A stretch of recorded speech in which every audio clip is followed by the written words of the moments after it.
So on your King Visions, you'll notice two different types of blades. One's going to have a guide like in the previous video. One is not going to have a guide. So you notice the difference. Both these blades are very different. You can use this one still. We practice with it. It's just a little bit more challenging to use. You are going to need a stylet. So the way that you use this blade is you're going to load the stylet into your ET tube.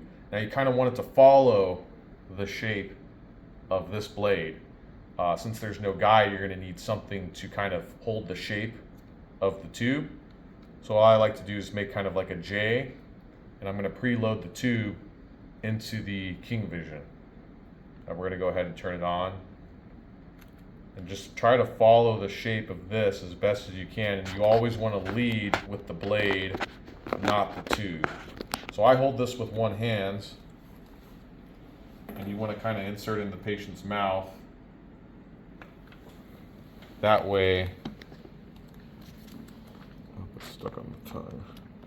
There you go. You see, a little less user-friendly than the traditional, and still you want to go into the vallecula with this, and then you might have to give it a turn, adjust your blade. Of course, when we do this on video, it's the worst video ever. So as you see, the guide really helps. It's really hard to manipulate it around that corner, but you want to twist it, turn it, do what you can to try to get it in the right spot. And there we go. We were able to get it. Pull up a little bit, and we were able to get the tube in place. So requires a little bit more manipulation.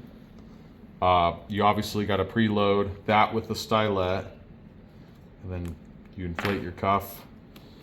I don't leave the blade in there. You can insert it back in the patient's mouth to insert your OG tube if you want, but I get that thing out of there. Once I get it in, I just get it out of the way. It's really hard to pass the tube through the cords without the guide. So I get that thing out as quick as I can, get my tube inflated, and then obviously you'll secure your tube and your cuff. And then you'll verify your tube the same way. Your end tidal, missing in the tube, chest rise and fall, negative epigastric sounds. And that's how you use the King Vision with the guideless blade.